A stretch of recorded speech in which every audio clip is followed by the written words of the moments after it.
gostoso louvar ao Senhor, entoar louvores, canções ao nosso Deus. Que coisa boa. Eu acho que já sou até suspeito em falar para vocês, né? Que eu estou muito feliz. Muito mesmo. Está mais pertinho de Jesus chegar. E eu estou cada dia mais alegre, porque a sua vinda é maravilhosa. É para isso que vivo, para um encontro com Ele, o meu encontro com Cristo. A Deus seja a glória, o louvor, a honra para sempre. Hoje nós vamos continuar na cartinha do nosso irmão João. Cartinha é uma forma carinhosa, né? Pois porque ela é bem curtinha mesmo, só que é de uma profundidade, é de algo, é tão inspirada, é tão maravilhosa as palavras escritas pelo nosso irmão João, apóstolo de Jesus. Hoje no capítulo de número 3, a primeira carta, ainda continuamos nela, primeira carta de João, capítulo de número 3. Hoje eu fiz uma colinha aqui, aumentei as letras lá no computador, é que a semana passada eu perdi o meu Office e aí não conseguia fazer na nuvem do jeito que eu gosto de usar aqui. Por isso vim para o celular. Mas hoje eu imprimi. E a nossa meditação, então, hoje, a respeito das palavras do irmão João, que eu fiz um resumo. E nós vamos trabalhar, se Deus quiser, todo o capítulo dessa carta, todo o capítulo de número 3. 1 João, capítulo de número 3. O Diego vai nos ajudar ali, ele vai colocar o texto bíblico, e eu vou usar as minhas palavras aqui em cima do texto bíblico, tá bom? Não estamos adulterando a palavra, pelo contrário, só estamos melhorando alguns sinônimos e fazendo um resumo. O primeiro versículo aí da cartinha, o João faz um chamado, ele se observem, olhem, o grande amor, né? Mano cantou aqui hoje 2 canções aí que tratava bem do amor, né? O amor de Deus, né? E o João, então, ele diz, irmãos, olha, observe isso, o amor de Deus, a caridade do divino, que nos concedeu o direito, o privilégio, a graça de sermos feitos, chamados filhos de Deus. Não é extraordinário? Que coisa grandiosa que Deus fez por nós. Às vezes a gente fica aqui tão centrado na matéria e na correria da vida, e mesmo o equívoco da religião cristã, principalmente aqui para o Ocidente, que trouxe teologias distorcidas e que nos inculcou uma visão terrena, uma visão das coisas aqui de baixo. Então, mesmo na igreja, a gente fala de um texto, fala de uma questão, faz uma pergunta para o outro, pode ver, as respostas são materiais, o entendimento do texto é material, normalmente é assim, sempre é a vida material. Por exemplo, vamos falar a palavra bênção. Entende? Bênção. Se nós pedir para... Escreve aí bênção. Aqui nos amigos eu acho que já tem uma grande maioria que já vê de outra forma. Mas fala a bênção que... Vamos botar num quadro ali e escrever. Fala das bênçãos que Deus tem te concedido. Você já imaginou, né? É uma lista de matéria, entende? É materialismo. Poxa, são poucos os que falam do coração. São poucos os que vão botar na listinha essa grandeza que o João chama a atenção. A bênção é que eu fui escolhido por Deus para ser um filho de Deus. Você já imaginou isso? Poxa, eu fui escolhido, você foi escolhido, nós fomos escolhidos para sermos feitos Em outras palavras, fomos adotados pelo Criador. Só, tu é uma criatura, mas eu vou te dar um outro status. Eu vou te tirar do lixão, da miséria, da matéria, e te conduzir para um novo estágio, o estágio maravilhoso da vida divina. E então eu vou fazer de você um filho meu. Isso é que é bênção. Isso é que é coisa extraordinária. Isso é que é uma coisa que faltam palavras para descrever tamanha grandeza de amor que o Criador teve para conosco. Dentro da inspiração, só aquele lá o texto do João 3,16. É um amor tal.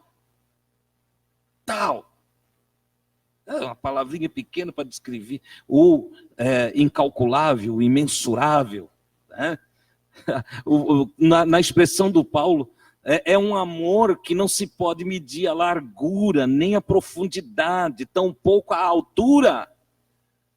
E é isto que Deus dispensou para nós, este amor. E detalhe, antes de eu entrar aqui na carta, já vai recebendo aí essa revelação do Senhor, tá? Detalhe, não importa se tu era muito bonzinho, ou era muito ruim, não importa se é pobre, se é rico, não importa se você tem um status todo especial de santidade, ou se você foi encontrado lá na marginalidade. Esse amor é tão grande que alcança a qualquer um, em qualquer lugar, em qualquer situação, em qualquer condição. É o amor de Deus. Aleluia! Um amor que resgata, que transforma, que salva, que perdoa e que promete a filiação para uma vida perdurável. Uma vida sem fim. Esse é o amor de Deus. É isto que o apóstolo João, então, coloca aí nessa divisão da carta. Ele, na verdade, escreveu a carta inteira, mas ele coloca que nós dividimos por capítulo. Aqui no início desse capítulo de número 3, é o que ele chama a atenção. Ele diz, olhe para isso, preste atenção nisso, enxergue isso, pense nisso, medite a respeito disso. Mergulhe, seja batizado nesse Espírito Santo de amor de Deus. Aleluia! Esse ribeiro de vida, esse mar de graça, mergulhe aí e usufrua de toda essa bênção. Isso é bênção. Isso é bênção. Louvado seja o nome do Senhor. No versículo 2, o João descreve o seguinte, que quando Jesus voltar, o nosso corpo material será transformado. O João tem a revelação e a palavra do próprio Jesus, ele aprendeu com Jesus, certo? E então João diz, olha, na manifestação de Jesus, aquele Jesus que nós estudamos os passo a passo, e que ascendeu aos céus e foi envolto por uma nuvem, mas deixou 2 mensageiros no monte, que falou para os apóstolos, ou falaram para os apóstolos, e disseram, varões galileus, por que vocês estão olhando para cima? Esse Jesus que dentre vós ascendeu aos céus, ele voltará, como para o céu vocês viram ele ir, ele virá do mesmo jeito para vós. Oh, aleluia! E aí o João acrescenta então aqui a revelação que lá não está escrito para nós, mas que o João ouviu do Senhor, recebeu do Senhor e ensina para nós. Ele diz, quando ele voltar, quando cumprir-se a profecia dos 2 mensageiros que estavam vestidos de vestes brancas, indicando 2 mensageiros da justiça, 2 mensageiros de Deus. Quando se cumprir a profecia desses dois mensageiros, o João diz, o nosso corpo de matéria 666, esse corpo corruptível, feito de barro, de pó, da química da própria terra, se transformará, será o corruptível, na expressão paulínia, se revestirá da incorruptibilidade.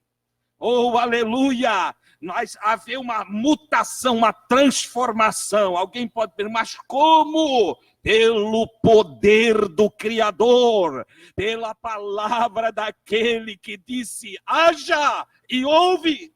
Oh, aleluia! É assim que acontece, é a palavra de Deus em ação sobre os nossos corpos mortais, que vai também ser revestido da imortalidade. Alegre-se em Deus, porque a promessa é grande e o que Deus tem para nós é maravilhoso. Aleluia! Ele disse, o João disse, então, nosso corpo material será transformado. E se não vai ser mais um corpo com a matéria perecível, será um corpo de matéria 777. Já expliquei, para quem não sabe, o 7 aqui se apresenta como X, uma matéria infinita. Olha lá, repito 777 só para fazer uma marca, tá? Contrapondo-se à marca dos bestas, que é 666, a marca daqueles que não usam do raciocínio e não vivem consciência, vivem para baixo, vivem para a matéria perecível. Aí está a marca da besta. Os materialistas, os capitalistas, aqueles que pensam nas coisas de baixo. Por que besta? Besta é uma fera. Você sabe, falou em besta, fala de uma fera. Ah, e por que são, então, bestas? Por que são fera? Por que são animais? Porque aquele que não vive a racionalidade, não é uma pessoa espiritual, ele é um animal. Simplesmente vive para a inexistência. Está vivendo nesse momento, mas não vai existir mais no futuro. Mas os racionais, os que se alimentam da palavra de Deus, os espirituais, têm a promessa do Senhor que existirão para todo sempre. Oh, glória a Deus! Queridos, vale a pena servir Jesus. Vale a pena aprender o Evangelho e colocar em prática na nossa vida. Nós não temos nem ideia do que Deus preparou para nós. O Paulo tinha razão quando disse o que o olho não viu, o que o ouvido não ouviu e o que não subiu ao coração, à consciência, ao entendimento do homem. Isto é o que Deus reservou para aqueles que amam a Ele, para os que obedecem a sua palavra. Não é maravilhoso? Estou falando muito alto, né? Estou gritando, é que eu estou empolgado, porque essa vida é boa, essa vida é maravilhosa. Oh, coisa maravilhosa, eu não sei como é que tem gente que não entende. Como é que tem gente que não compreende isso e que não quer isso para ele? Meu Deus do céu, se eu pudesse, um dia o meu tio aqui, nesse lugar aqui, um dia ele falou, e ele disse que bom se a cabeça das pessoas fosse como um capô de fusquinha, que a gente pudesse abrir e botar tudo que tem lá dentro, né? É a vontade de fazer entender, é a vontade de convencer que o caminho com Jesus é o melhor caminho. Aleluia! Louvado seja o nome do Senhor. Bom, então João diz, olha, quando ele vier, nós seremos mudados, transformados. A matéria 66 se acaba e inicia-se uma matéria 777. Um corpo parecido com o corpo de Jesus ressuscitado. O João então diz, nós seremos transformados e vamos adquirir no próprio corpo a semelhança com ele. Aleluia! Nós seremos como ele é. Olha que coisa extraordinária. Nós conseguiremos ver o Criador, segundo a expressão joanina. Nós conseguiremos ver o Criador como o Criador de fato é. Hoje nós não conseguimos ainda ver o Criador como o Criador é. A gente não consegue. A gente tem, assim como o Paulo falou lá nas suas cartas, ele disse, a gente vê por detrás de uma penumbra. Ainda é enigmático para nós como é Deus, como ele é, como é que eu vou ver ele, de que forma que eu vou compreendê-lo. O João diz, quando ele voltar e nós passarmos pela transformação total, tendo o nosso ser divinizado. É isso que vai acontecer, nós vamos entrar na dimensão do divino, nós vamos nos tornar tão espirituais quanto ele é espiritual, nós seremos espírito pleno dentro de tudo aquilo que ele é, como ele é, nós seremos. Então ele diz, porque nós teremos a natureza divina semelhante a dele. Você já pensou o que ele está fazendo na gente? Nós estamos só aí no processo de transformação. Ele vai nos transformando de glória em glória, de fé em fé. Entende? Em meio à dualidade da vida, entre sorrisos e lágrimas, entre bonança e escassez, entre bem e mal, entre agonias e aflições e confortos da consolação de Deus, nós vamos encarando a vida, dizendo, eu quero Deus, eu quero Deus, eu quero Deus, e Deus está nos tornando seres divinos. Aleluia! Seremos como ele, então seremos divinos. Nós migramos da nossa inocência para a consciência, e o caminho que nos levará à plenitude em Deus é o caminho da onisciência. O Senhor nos convida a participar da sua natureza divina, e ele então nos fará oniscientes. Tudo que ele sabe, nós saberemos. Você sabia disso? Você não se maravilha com isso? É uma coisa extraordinária. Meu Deus, é por isso que dá até de esquecer comida, divertimento, dá para renunciar a nós mesmos, dá para deixar de lado todas as coisas daqui dessa vida para servir Jesus. Aleluia! Para seguir Jesus, porque a promessa é grande e o que prometeu é fiel e verdadeiro. Não falha, aleluia! Como está escrito, se tardar, espera, porque fiel é o que prometeu. Se demorar mais um pouquinho, não desiste não. Aleluia, vai adiante, porque mais um pouquinho de tempo, o que há de vir, virá. Aleluia, não tardará, está próxima a hora da sua vinda. Logo nós veremos Jesus em glória, face a face. Você ainda crê na volta dele? Você ainda o espera?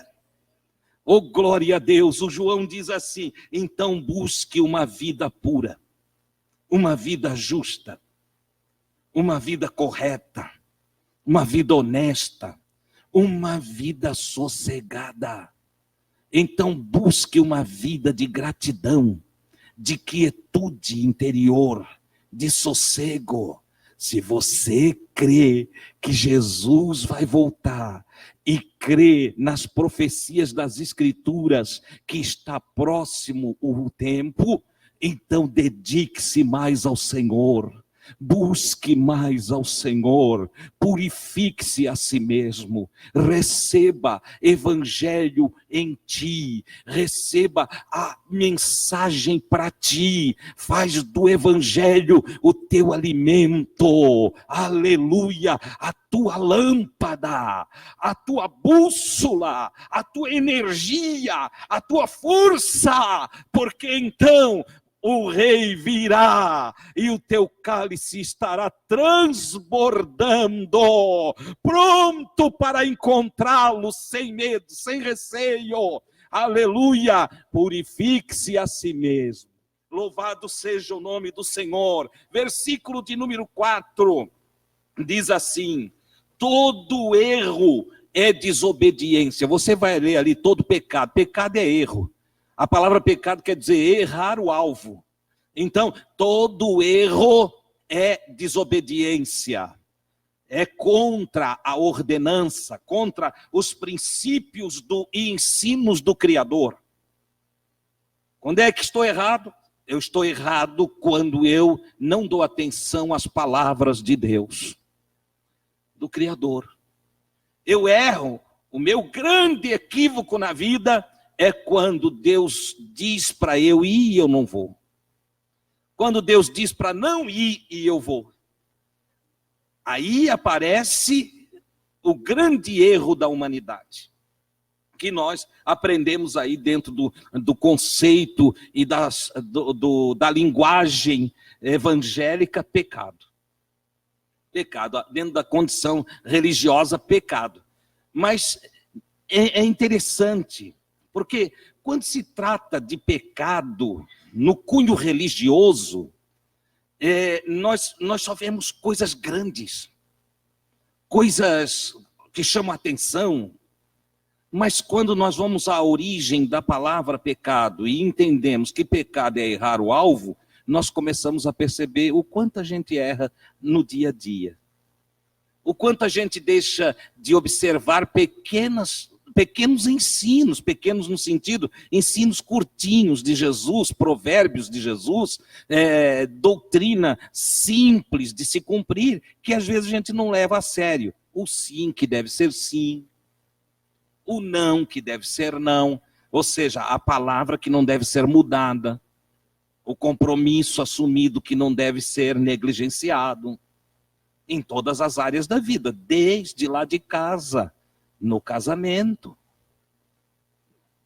Lá um dia não teve assim, cuido de ti, te alimento, te protejo, conta comigo na alegria, na tristeza, né? Na saúde, na doença.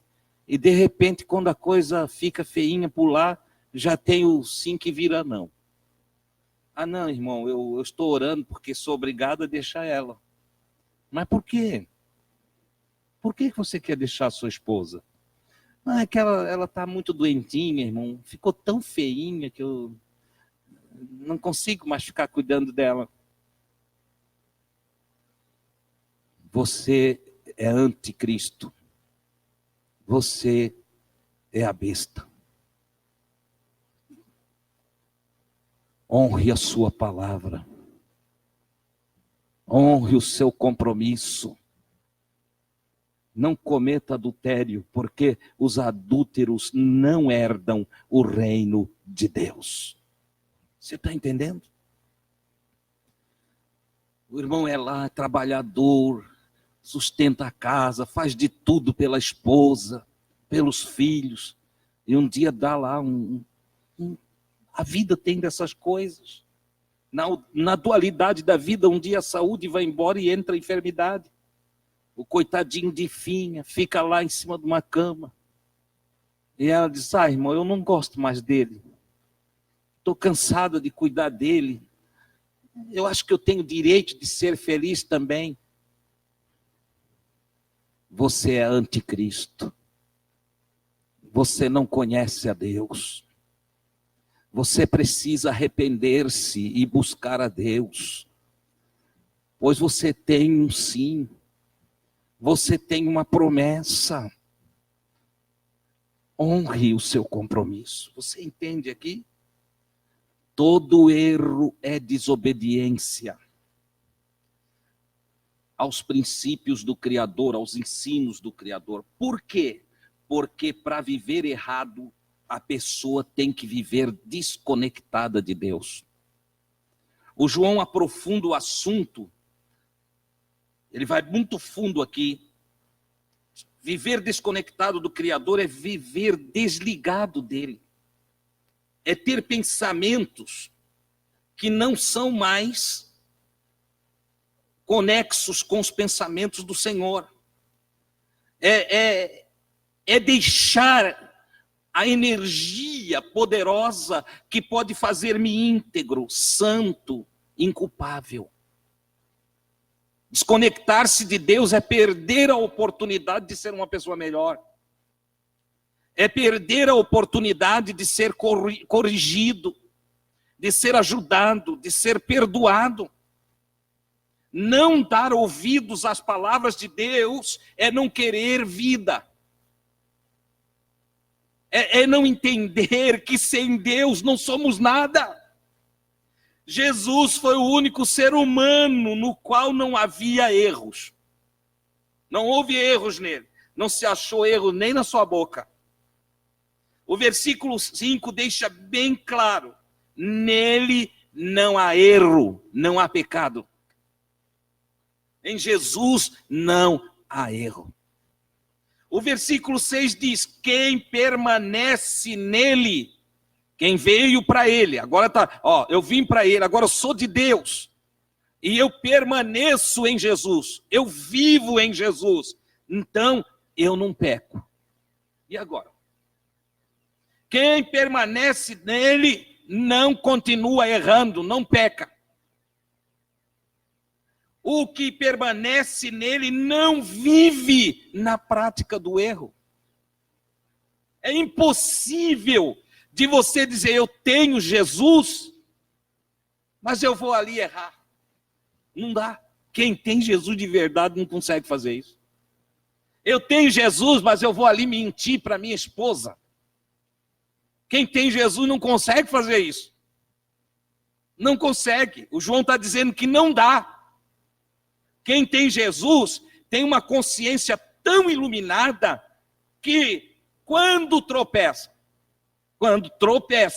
ele não premeditou, ele não planejou fazer uma coisa errada, mas aí tropeçou, então cometeu um erro. Mas o João está tratando de voluntariedade e involuntariedade. O que o João está querendo dizer para nós é o seguinte: quem está cheio do Cristo não peca voluntariamente. Quem está cheio do Cristo, quando tropeça, então comete um erro involuntário, logo a consciência já diz para ele: você está errado. É na hora, você está errado. Você falou uma coisa que você não tem certeza que é verdade. Você fez algo que não está compatível com o ensino de Jesus. A consciência diz na hora. E o que ele faz? Se arrepende. Já vai ali. Me perdoa, eu falei um negócio para ti, mas não é bem assim. Por favor, me perdoa. Já conserta. É isso que o João está dizendo. Aquele que é nascido de Deus. O que é gerado por Deus. Como gerado? Porque a palavra de Deus foi enviada a ele. Deus enviou a sua palavra. A palavra entrou nele. E quando a palavra entrou nele, lá dentro gerou uma nova criatura. Aleluia! Gerou um filho de Deus. E esse filho de Deus mantém a palavra nele. E estando Deus nele e ele Deus, ele não consegue viver errado. Olha o que o João está dizendo. Ai, irmão Adilson, mas então, um dia um irmão falou assim para mim: mas então, irmão Adilson, são poucos os que vão se salvar. Eu disse: olha, se são poucos ou se são muitos, não importa. O que importa aqui é: você é salvo? Eu sou salvo? Então ele me olhou e disse: mas é possível ter certeza da salvação? E eu disse para ele: mas se eu não tiver certeza da salvação, então eu viro ateísta. A minha certeza da salvação está firmada, fundamentada na rocha, a palavra de Deus. Aleluia! Jesus disse que aquele que crê nele tem vida eterna. Não é isso salvação? Aquele que confia em mim, Ainda que esteja morto, viverá. E o que vive e confia em mim nunca morrerá.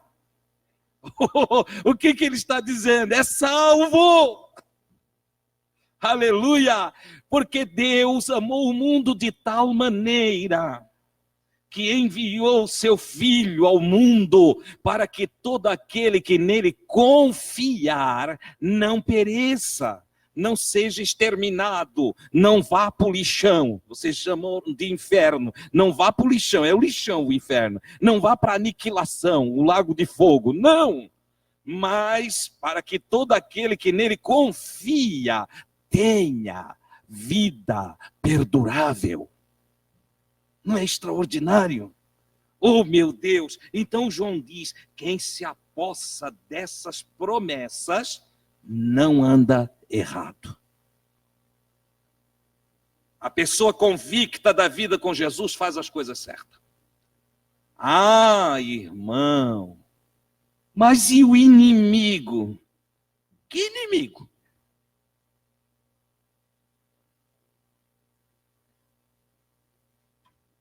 Que inimigo? O teu ego? O teu ego? Jesus disse, nega a ti mesmo. Toma a cruz e siga-me.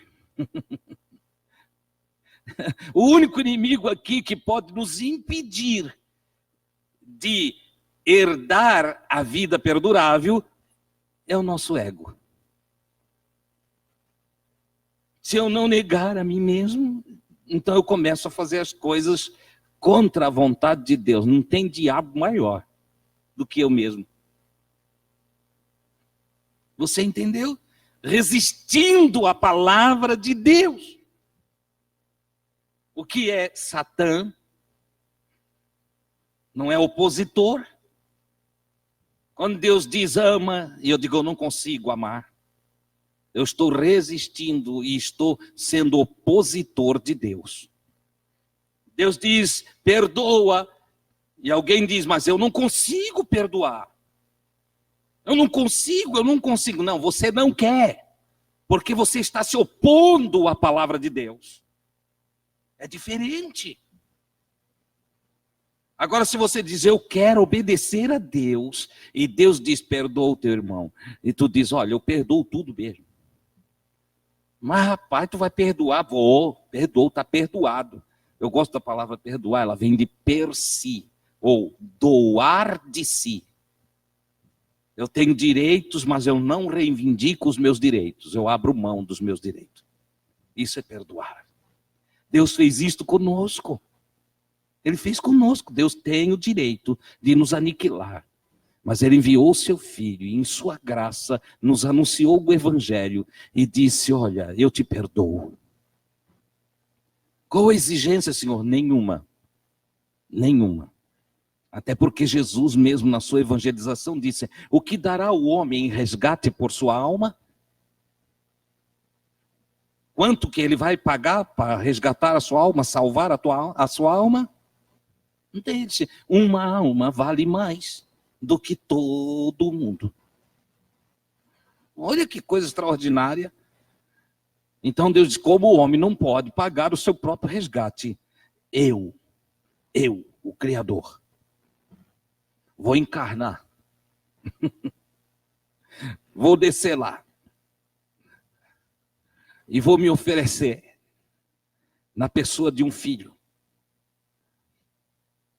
E lá vou pagar uma alma por todas as almas. Porque por um homem, grave isso para você entender aquilo que eu já expliquei uma porção de vezes. Por um homem, não foi por um diabo. Não foi por um Satã, não foi por um querubim caído do céu. Por um homem entrou o pecado no mundo. Não é assim que está escrito? Por um homem entrou o pecado no mundo. Assim também, por um homem, Deus manifestou a sua graça para todos os homens. Aleluia! É magnífico, é extraordinário. Eu dá vontade de dar uns gritos, virar pentecostal. Você entende? Na vida de um ímpio,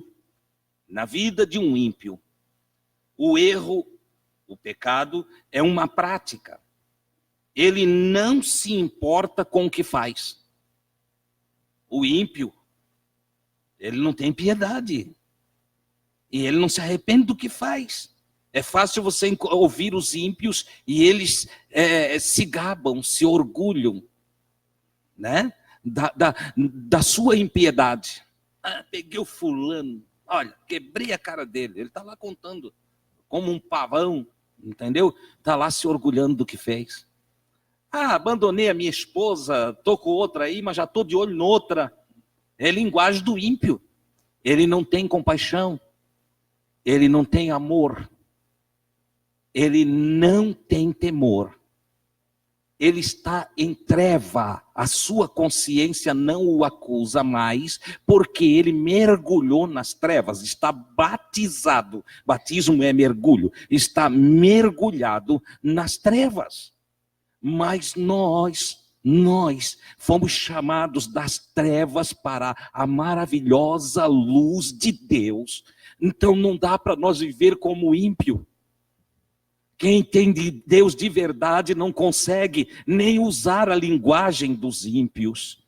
Ele não consegue trilhar os caminhos dos pecadores, dos errantes. Não, porque ele tem a luz da verdade. Ele tem a lâmpada para os pés e a luz para o caminho. Ele sabe para onde vai. Quem serve a Jesus tem atitudes, comportamentos, palavras, gestos, ações diferente do ímpio.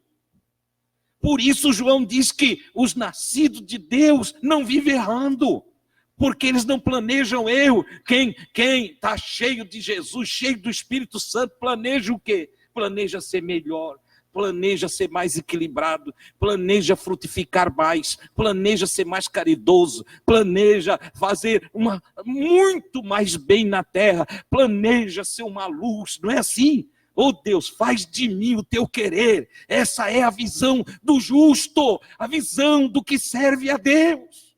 Aleluia! Diferente da condição do ímpio, que não se importa e que vai cometendo um erro atrás do outro, vai de um abismo ao outro, vai caindo e descendo, se degradando. Por isso, o Senhor diz que para eles está, através do apóstolo Pedro, está reservada a escuridão das trevas para todo sempre. Porque o caminho do ímpio é desagradável ao Senhor. Ele é contra o Senhor. Quando um cristão comete um erro, ele se entristece na hora. E logo se arrepende. Não é assim? O cristão, quando ele percebe que agiu errado, ele já logo quer pedir perdão. Já ora, às vezes pede, se sente tão inaceitável, que ele pede para outro orar por ele.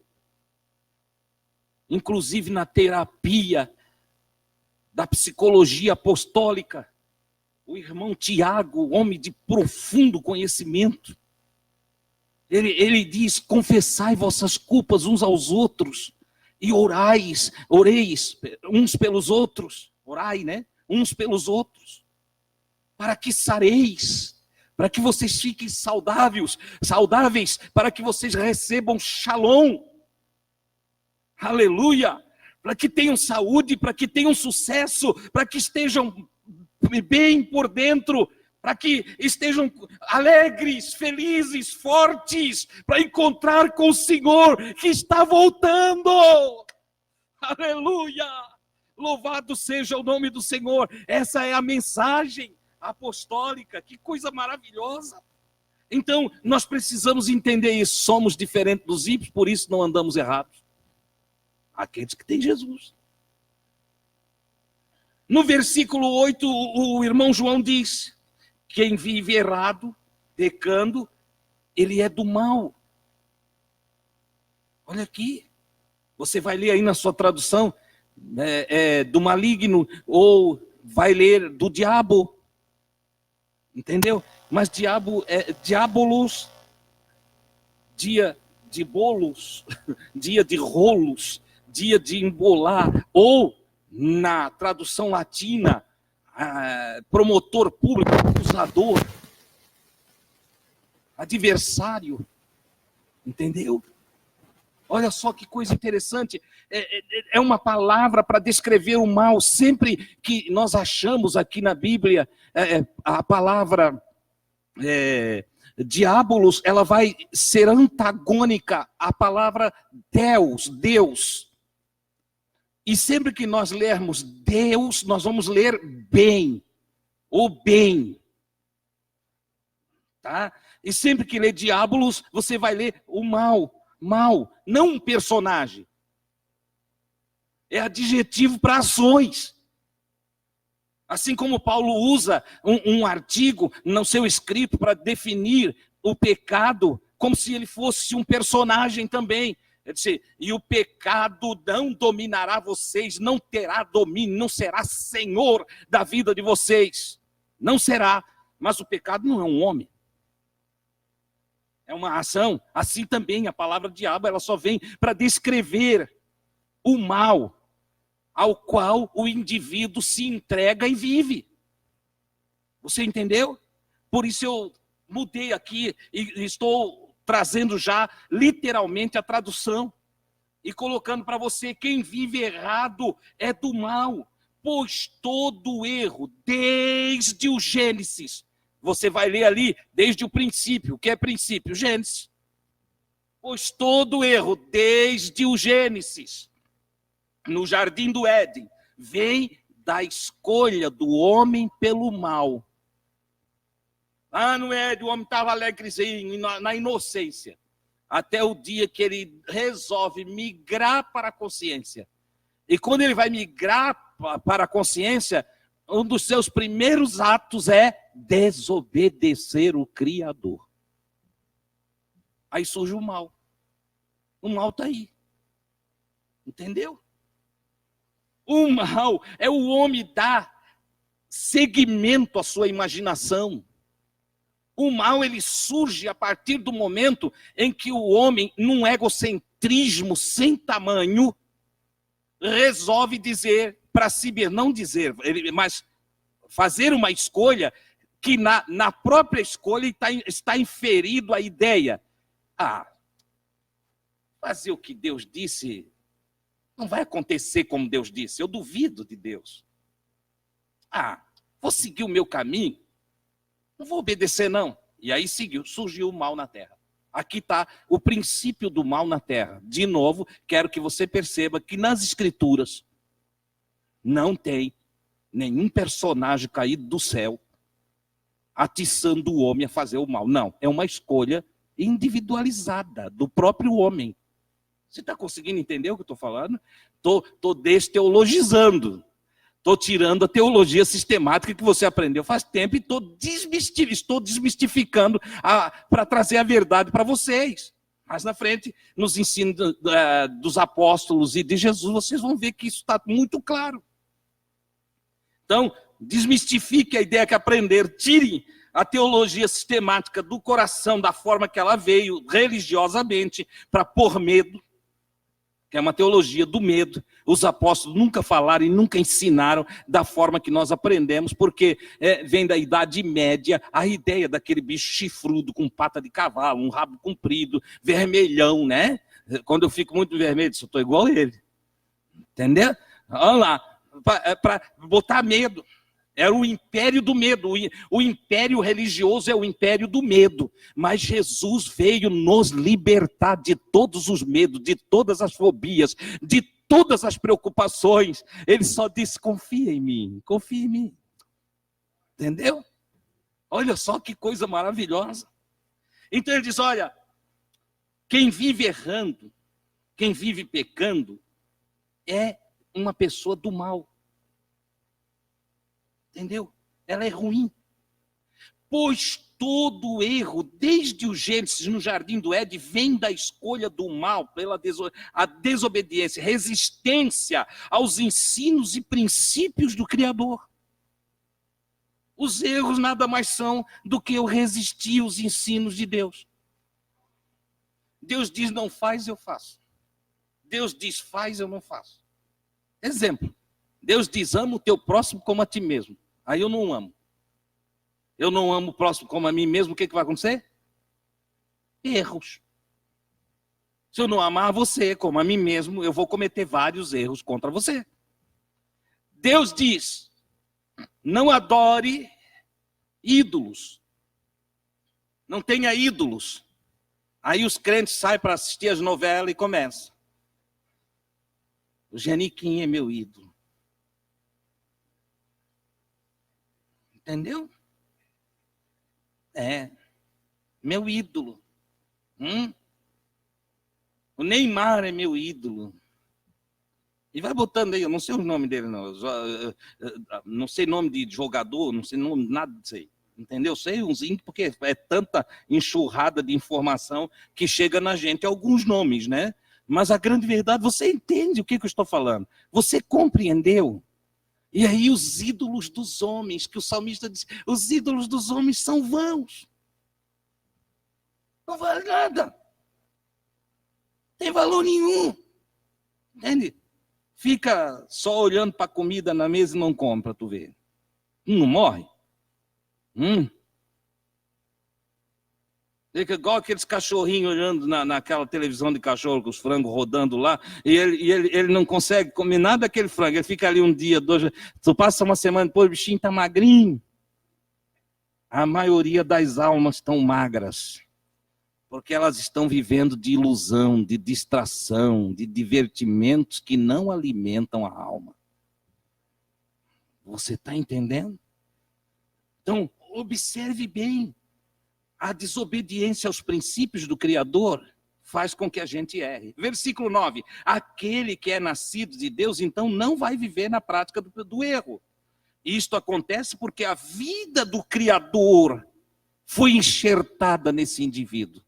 O indivíduo que não erra, não é porque ele é forte em si mesmo, é porque ele recebeu a energia do Criador, o Espírito do Criador, o Espírito do Cristo, a palavra de Deus, aleluia. Em outro texto João fala, eu vos escrevi, jovens, porque sois fortes, e a palavra de Deus habita em vós. Aleluia, a fortaleza é a palavra de Deus em nós, enxertada. Logo, aquele que tem a palavra de Deus, a semente de Deus, em si é do bem. Olha que coisa tremenda. Esse é do bem, é do amor. É uma pessoa que já não consegue viver errado. Por quê? Porque ele está cheio da palavra de Deus. Ele vive em comunhão com o Criador, enquanto se alimenta da palavra do Criador. Ele vive em oração, vive uma vida de intimidade com Deus, e por isso não peca. Por isso não erra. Onde a luz brilha, as trevas vão embora.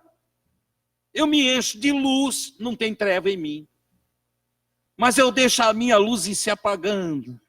Não oro mais, não ouço mais, não me alimento mais da palavra do Senhor, e de repente estou virado numa treva. E treva é problema. Treva é problema. Você entende? No versículo 10, o irmão João diz, não procede do bem. Ou seja, quem é do mal, ou faz o mal, não procede do bem, certo? Por quê? Porque, primeiro, ele não pratica justiça. O homem que vive errando não é justo, não pratica justiça. Segundo, ele não ama o seu irmão. Então, o homem do mal, o homem que não procede do bem, que não anda segundo a palavra de Deus, ele é injusto, porque não faz a vontade do Senhor. Começa a injustiça aqui. O primeiro ato de injustiça do homem é não obedecer a Deus, certo? Esse é o primeiro ato. E depois todos os outros em sequência. A injustiça vai imperar. Ele não ama o seu irmão, porque não faz a vontade de Deus, não obedece o mandamento de Deus. Logo, não ama o seu irmão. Esse sujeito não pode ser um cristão. Não tem condição de ser um cristão, porque ele é adepto do mal. No versículo de número 12, estou pulando aqui para ganhar tempo, tá? Vamos lá. No versículo de número 12, João cita Caim. Caim, como um personagem, primeiro histórico, mas ele é um personagem histórico pela prática do mal. Olha só que coisa interessante. Caim era um sujeito do mal, o qual assassinou seu irmão. O Caim está ali no livro de Gênesis para destacar, entende? O primeiro mal, o primeiro resultado do mal de não obedecer a Deus, que é o primeiro homicídio. Ele assassinou seu irmão. E por que o assassinou? O João faz essa pergunta. Nós temos na história da humanidade o Caim, um sujeito do mal, que assassinou seu irmão. E por que ele assassinou seu irmão? Porque ele praticava o mal. Mas você entende como é que ele praticava o mal? Antes do assassinato, não tinha nada para dizer que o Caim estava fazendo errado. Você entende? Só Deus via. Deus sabia que ele era um homem mau. E por que Deus sabia que ele era um homem mau? Porque Deus conhecia as suas intenções e os seus descaminhos na própria alma.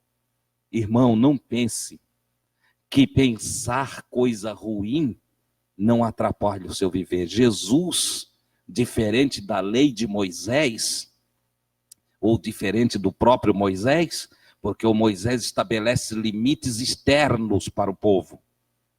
Matou, morre. Entendeu? Moisés estabelece limites externos. Jesus chega e diz assim, ó, se tu só ficar irado dentro de ti, cheio de cólera contra o teu irmão, já no teu coração tu matasse ele. Olha aí. Por que Jesus traz para cá? Porque o problema vem de dentro. De onde é que vêm as guerras? Onde é que nascem as guerras? De onde vêm os adultérios? Hã? Você aprendeu lá na religiosidade que vem do diabo, não é? Hã? Não foi assim? Mas aí você viu o diabo como um personagem. E olha Jesus falando. De onde vêm as guerras? Os adultérios, os homicídios. Não procede do vosso coração? De novo, o grande diabo é o homem. Vem do coração do homem. Onde é que nasceu? Foi um bicho que falava lá pro Caim, mata o Abel, mata o Abel. É assim que a Escritura diz? Não. A Escritura diz que ele é mau. Ele é do mal. Entendeu? O Caim. E ele fica cheio de inveja e pensamento ruim contra o seu irmão. Cuide do seu coração. O Salomão já diz sobre tudo que se deve guardar. Guarda o teu coração, porque do teu coração, procedem as saídas da vida. Todo gesto, toda palavra, todas as ações, cada passo que você vai dar, nasce aqui. Nasce aqui, e se você não cuidar daqui, os seus gestos vão ser manifestações de mal. Mas se você vigiar o seu coração, então você aniquila, resiste o mal. Na expressão bíblica, resiste o diabo. Resiste a contrariedade, resiste o adversário, o pensamento que age contra o pensamento de Deus. E ele fugirá de vós. Guarda o coração, vigia o coração. E então não terá prática de mal. Porque você rechaça o mal dentro pela palavra de Deus. Você entende isso? Aprenda nessa noite. Então, no versículo 12, ele cita o Caim e diz por que o Caim matou lá o Abel. Porque ele era o mal, ele era do mal. Seu irmão praticava a justiça, fazia o bem, mas ele era um sujeito malvado. E eu escrevi aqui, nenhum malvado terá vida perdurável. O João diz, nenhum homicida entra no reino de nosso Senhor e Salvador Jesus Cristo. Não vai participar do reino da paz aquele que é homicida, que odeia o seu irmão, que se encoleriza contra o seu irmão. Não tem Deus. No versículo 16 podemos ver mais uma vez que o amor é o que o amor faz. Versículo 16, o amor é o que o amor faz. Essa história de dizer eu te amo, ai como eu te amo Jesus, mas não obedece. Não é amor. Senhor, como tu é maravilhoso, eu te amo muito, mas não pratica o que Deus diz. É tudo balela, tudo romantismo, folclore evangélico, entende? Folclore espiritual. Você entendeu? Não tem valor para Deus. O próprio Jesus já cita lá em João 14. Ele disse, vocês me amam, vocês guardam, vocês zelam, vocês protegem e vocês praticam a minha palavra. Deus não quer ouvir nós dizendo, como às vezes, até eu já fiz isso, tá? Porque eu também já fui influenciado. Entendeu? Você sabe que a palavra otário, você já ouviu essa palavra? Otário. Ela significa o influenciável. Se você ir lá olhar no dicionário, otário é o influenciável. Certo? Eu já fui otário.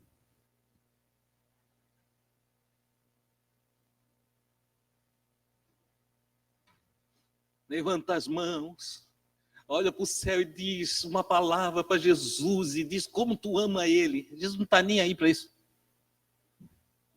Jesus não aceita culto de performance. Olha o que eu vou dizer para você. Jesus não recebe culto de performance corporal. Deus não recebe, o Criador não recebe nenhum culto que parte da carne. Quer mais? Ele não recebe nem culto da alma. E agora?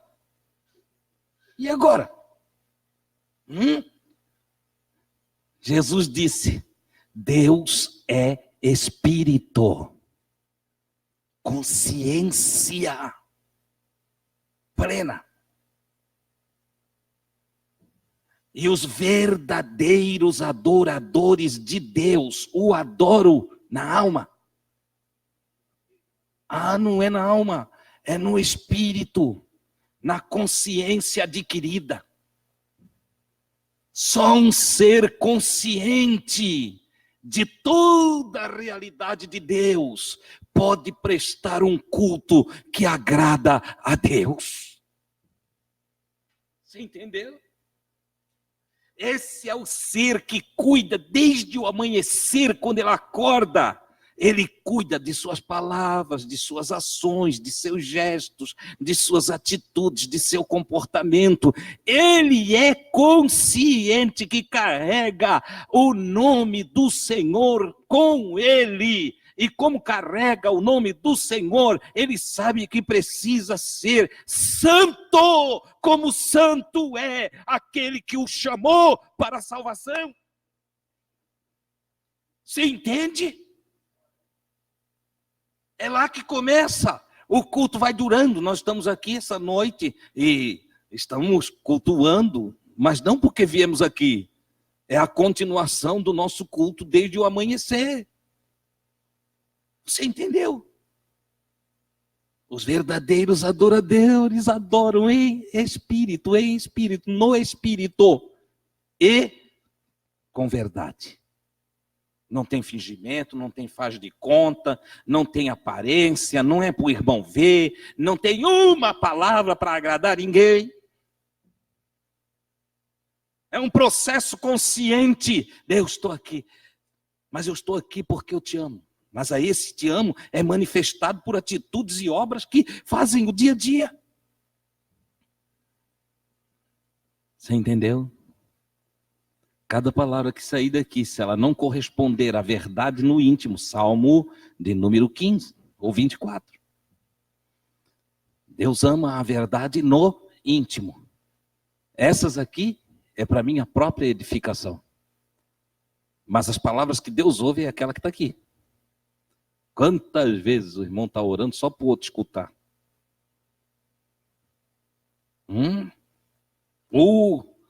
Tem um fraseado bonito, né? Lembrei de um papelzinho que tu, mano, correu lá na prefeitura uma vez. Tem aquela oração, devido às conjuminências píporas, potéticas, perpendiculares. Né? O cara acha que é uma coisa, um palavreado, agradar a Deus. Querido, não precisa nada disso. Meu pensamento é para ti, Senhor. Meu pensamento é para ti. Você entendeu? Isso é espírito e verdade. Versículo 16, podemos ver mais uma vez que o amor é o que o amor faz. Não basta dizer que amamos, é necessário praticar o amor. Entendeu? É preciso que eu pratique o amor, é preciso agir em amor. Não me cura quando você diz que me ama. Me cura quando você me abraça, quando você me ajuda. Quando você supre as minhas necessidades, quando você me serve água, quando você reparte pão comigo. Você entendeu? A igreja do primeiro século, dirigida pelos apóstolos de Jesus, não era uma igreja simplesmente de lindas pregações, ou de enchição de linguiça, como dizem por aí, porque se tem belas pregações, existem péssimas pregações. A igreja de Atos dos Apóstolos é uma igreja que praticava o amor. Por que não estás vindo, irmão? Não, eu estou sem calçado. Sem calçado? Já tens calçado. Espera aí. E lá. Tem aqui, ó, 2 pares. Um para tu trabalhar, outro para tu passear. O que está havendo, irmão, contigo? Não, eu não tenho nada em casa, estou desempregado, não tenho nada. O quê? Não. O que eu como, tu come. O que é meu é teu. Tá? Tem uma frase lá em Atos que diz assim, ó. Nenhum ousava dizer que o que tinha era seu próprio, mas repartiam entre si. Entendeu? E não se achou mais necessitado entre eles. O amor é o que o amor faz. O amor não são palavras. O amor é ação. No versículo 17, ele diz, se alguém tem recursos suficientes para viver bem, e vê um irmão em necessidade, mas não mostra compaixão, como pode estar nele o amor de Deus, o amor do Criador? Eu tenho recursos, estou comendo bem, estou vestindo bem, e eu olho um irmão que não tem nada para comer, não tem o que vestir, é inverno, não tem com o que se cobrir, e eu não faço nada por ele, só bato nas costas dele e vai em paz, irmão, a paz do Senhor, irmão. Ô, palavra feia. Você entendeu? Chega por necessidades, o Senhor te ajude, vai na paz do Senhor, irmão. Não tem diabo maior do que esse irmão. Entendeu? Ele, abastado de tudo, ao invés de ajudar o que precisa, diz que é para ir na paz do Senhor. O irmãozinho tem que ser forte. Se não, dá essa paz para tua avó. Você entendeu? Ele tem que ser forte. Você está me entendendo, né? Aquele que vê o seu irmão, ele tem o suficiente, vê o seu irmão, e não mostra compaixão, como pode estar o amor de Deus nele? Como é que esse cara diz que serve a Deus? Como é que diz que pertence a Deus? Esse tal, diz o João, Na sequência ele diz, esse tal é mentiroso. O amor do Criador é demonstrado pela prática. O sujeito que dá a paz do Senhor para o outro e deixa ele para a necessidade dele sem socorrê-lo, é mentiroso. Não serve a Deus. Versículo 18 diz assim, filhinhos, não nos limitemos a dizer que amamos uns aos outros. Demonstremos a verdade por meio de nossas ações. Nós precisamos entender que na vida cristã o amor é prática. Vivendo nesta prática, não teremos receio de encontrar com o Criador. Quem vive na prática do amor não tem medo da vinda de Jesus, nem tem medo de partir daqui, porque está com a consciência tranquilizada. Versículo 20 nos fala que o Criador é maior do que a nossa consciência. Só, tem algo superior à tua própria consciência. Quem é? O Criador. Ele é superior à tua consciência e aos teus sentimentos. Ele sabe tudo, o Criador tem tudo sob controle. Não tem nada que ele não saiba, nada passa desapercebido a ele. Se a consciência e os sentimentos não nos acusa, nos acusa, devemos consertar o que está errado. Hoje, ouvindo essa palavra, aí dentro a consciência está acusando. Poxa, eu não tenho sido um cristão de verdade, não. Eu não tenho vivido assim, não. Se aqui dentro de nós tem essa palavra, então nós devemos consertar rapidamente. Nós precisamos ajeitar e mudar. E pedir perdão. Dizer, Deus, me perdoa, Senhor. Eu não prestei atenção, eu me distraí e eu não tenho vivido essa prática de amor, não. Eu não tenho me exercitado dentro da vida cristã como cristão deve ser. Eu não tenho sido o que é para ser. Se a consciência nos acusa, devemos nos consertar rapidamente, pedir perdão ao Senhor. Sabe por quê? Porque maior do que a nossa consciência é Deus. E se a nossa consciência, que é pequenininha, já captura e tem o entendimento de que nós estamos errados, imagina se apresentar diante de Deus assim, a luz total. Se aqui na pequena luz da minha consciência, eu já tenho percepção dos meus erros, imagina quando eu me apresentar diante do sol da justiça. Então o que o João diz? Conserte as coisas, tá? Conserte as tuas acusações aí, ouça elas e vai lá e arruma. Se é, eu tenho que me perdoar, vai lá se perdoar. Eu tenho que perdoar, então perdoa. Eu tenho que pagar, então paga. Eu tenho que... Estou sem falar lá em casa, né? Que tem gente que bate um espírito de mudez e aí não fala com marido e mulher, fica os dois dentro de casa, um não fala com o outro, emburrado, entende? Baixa lá um espírito bicudo, entendeu? E eles diz que dois bicudos não se beija, fica lá então, entende? Um para um lado, outro para o outro. Ei, a tua consciência te acusou? Chega em casa, abraça, entende? Tira esse burro que amarrou aí na tua cara e pede o acerto de conta aí. Faz festa hoje lá na tua casa, tá bom? Faz isso aí. Vai lá e arruma a vida, porque Jesus pode voltar hoje.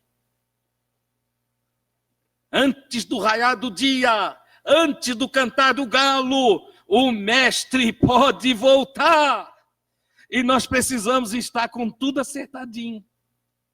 Como pregou o irmão Nivaldo outro dia aqui. Entende? Põe a casa em ordem. Deixa tudo ordenadinho, tudo certinho. Certo? E ele terá o maior prazer de nos atender se nossa consciência estiver liberada de acusação. Nós vamos conversar com o Criador, nós vamos falar com Ele, nós vamos orar e nós vamos dizer, Criador, eu tenho feito o que tu tens falado. Olha a oração do Ezequias. Senhor, tu tens visto como eu tenho andado na tua presença. E o Criador está ali, olhando. E o Ezequias diz, eu não queria morrer hoje não. Eu queria viver mais um pouquinho. O Criador fala lá fora. Ele orou deitadinho, que ele não podia se levantar, viradinho para a parede. Lá no pátio do palácio, o Espírito Santo falou com Isaías, disse, volta lá. Não vai embora já não, volta lá, dentro do palácio, vai lá, no quarto do Ezequias. Diz para ele assim, eu vi as tuas lágrimas e ouvi as tuas orações. Aleluia! Vou te dar mais 15 anos então para tu viver, vou acrescentar mais 15 anos. Você entende? Se a nossa consciência não nos acusa, os nossos sentimentos não nos perseguem, então nós podemos conversar com o Criador como com quem conversa com seu amigo, e ele nos atenderá nas nossas preces. Até porque aqueles que obedecem os princípios e os mandamentos do Criador, eles afinam a sua vontade com a vontade do Criador. Eles, Deus, o que é que tu queres que eu faça? E Deus diz, é assim, meu filho. Ele diz, é assim que eu vou viver. Senhor, como é que eu devo andar? Anda por aqui, meu filho, e é assim que eu vou andar. Aqueles que afinam a sua vontade com a vontade do Criador, o Criador atende os desejos do coração deles. Olha que coisa extraordinária. Para concluirmos, o Espírito de Cristo é a prova que o Criador vive em nós. Você entendeu isso? O Espírito de Cristo, ou o Espírito Santo, como você está acostumado a ouvir, ele morando em nós, estando em nós, nos dirigindo, nos aperfeiçoando diariamente, é a prova, o testemunho de que o Criador habita na nossa vida. Aleluia!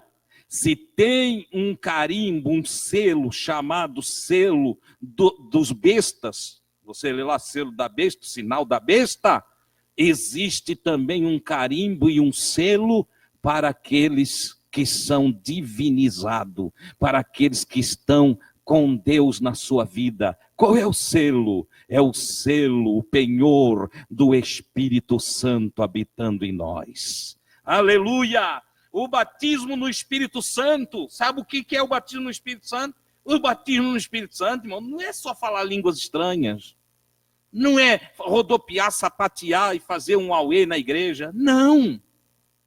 Aliás, isso é a menor parte, porque isso aí é o extravasamento da emoção espiritual. Você entendeu? Mas o batismo no Espírito Santo é um mergulho na palavra do Senhor. É ficar inundado pela palavra de Deus. Isso é o batismo no Espírito Santo. Jesus disse, as palavras que eu vos tenho falado são espírito e vida.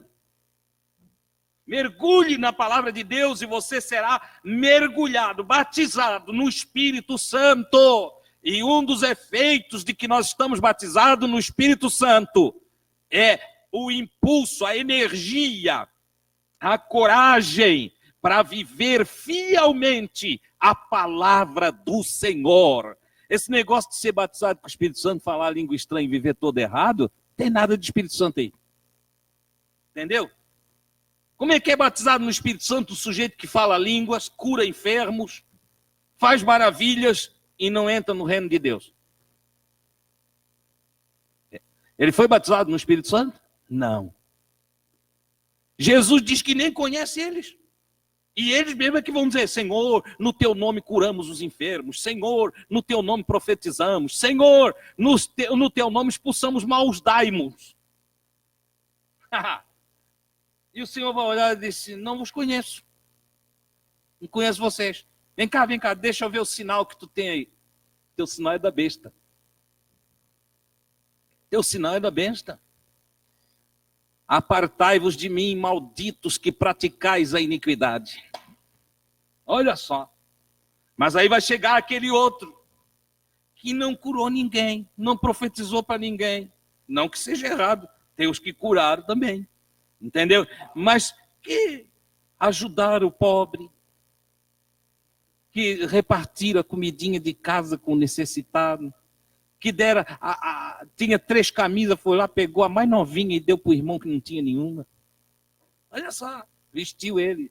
E o Senhor vai olhar para ele e dizer assim, vem bendito do meu pai, não frequentava a igreja evangélica. Olha que coisa, não frequentava a igreja evangélica. Entendeu? nem a católica. Mas era uma pessoa tão do bem, entende? Que se fôssemos usar uma ilustração, era um filho de Abel. Um filho de Abel, um descendente de Abel. Claro que não é, mas só para exemplificar, um filho do bem. Entendeu? Na verdade é um filho de Deus. Um filho de Deus, que vendo nu, ia lá e vestia ele. Vendo faminto, repartia o pão com ele. E o Senhor diz que vai dizer assim para ele: vem, bendito de meu Pai, porque eu tive fome, tu me deste de comer. Eu tive sede, tu me deu água para beber. Eu estive nu e tu me vestistes. E ele diz que os justos, ele chama esses de justos. Os filhos do bem são justos. Ele disse, e os justos me dirão naquele dia: Senhor, nós nunca te vimos com fome. E nós nunca te vimos nu. Nunca te vimos com sede. Ele disse, quando vocês fizeram a um destes pequeninos irmãos meus, a mim o fizestes. Entrem para o gozo do seu Senhor. Você entendeu? Que o Todo-Poderoso nos agracie com mais revelação, ciência e sabedoria do alto, para que nós possamos viver a vida de Deus, batizados no Espírito Santo do Senhor, em total obediência às palavras de Cristo, até que Ele volte para nos levar para si mesmo. Aleluia! Enquanto ele não voltar, seja um praticante do amor, seja um praticante da justiça, seja alguém do bem e glorifique o nome do Senhor, não com as tuas palavras, mas com as tuas boas obras. Aleluia! Que as pessoas te olhem, me olhem, olhem para nós e possam dizer: que povo maravilhoso. Que mulher, que homem, que jovem, que criança maravilhosa. Deus está nessa vida. Aleluia. Haja em nós o selo do Espírito Santo de Deus, a marca dos salvos. Louvado seja o nome do Senhor. Queiram estar em pé. Vamos agradecer ao Senhor por esse encontro.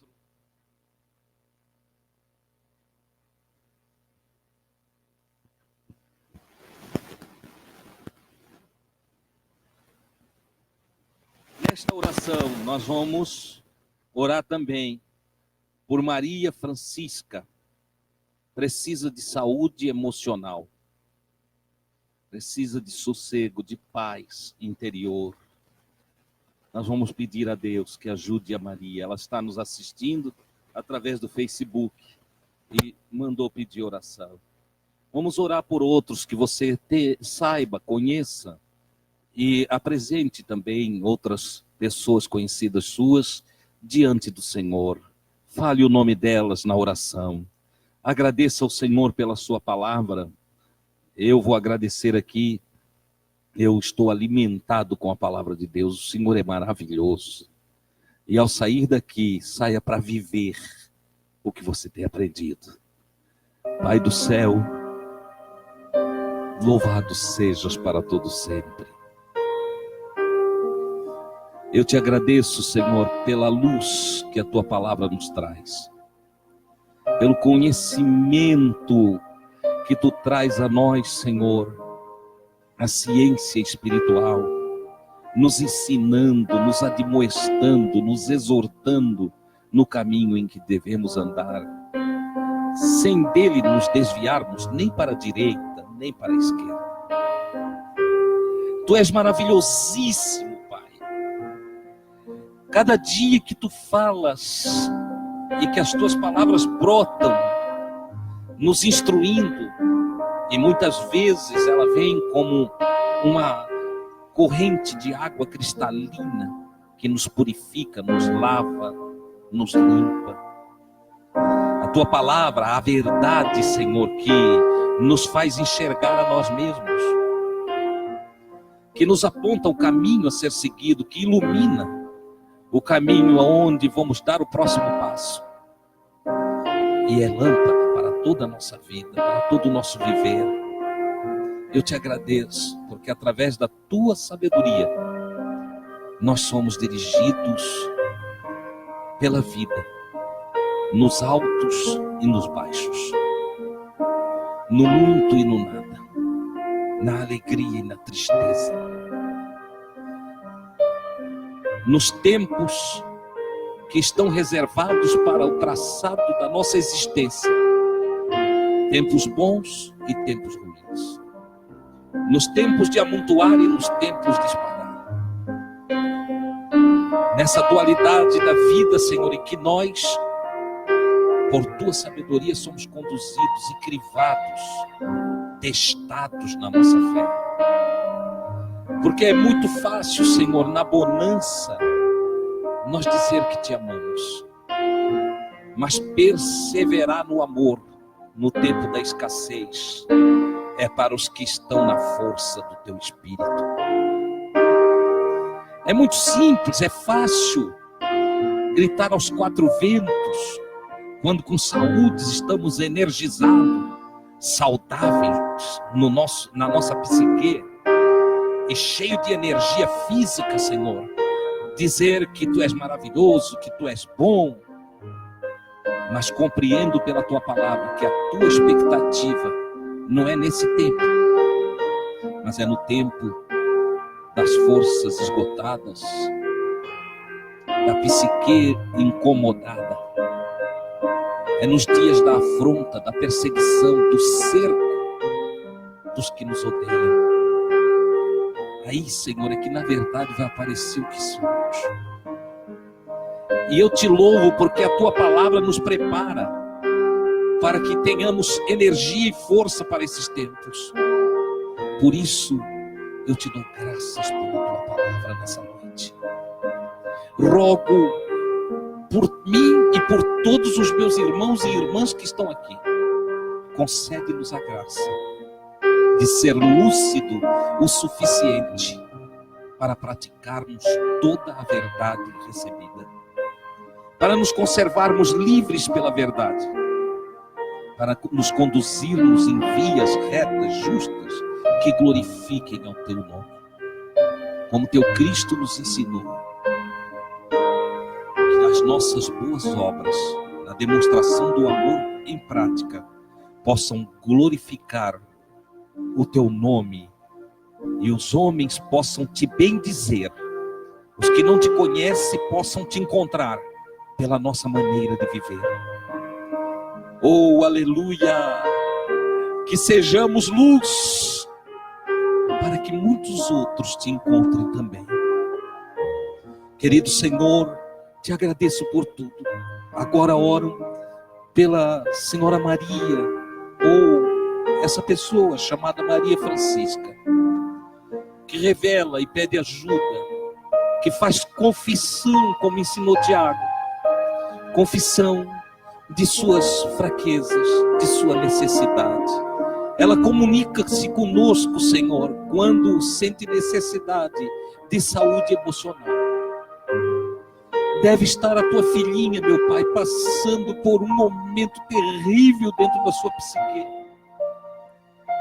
Ah, luz bendita, amor infinito, inunda essa alma com a tua presença. Glória a Deus. Inunda essa minha irmãzinha com tua graça. Seja fortalecida, seja sarada a sua psique. Alimente a tua palavra, essa alma, e seja remédio a tua verdade para essa filha. Hoje recebi esse pedido de oração, este clamor de socorro. Eu levo a ti, apresento a ti. Dá-me, Senhor, o retorno. Possa tua filha enviar uma mensagem, um testemunho de que neste momento tu a alcançastes com tua graça e misericórdia. É o que eu desejo, meu Senhor, nesta hora, por Cristo Jesus, eu clamo a Ti. Amém e amém.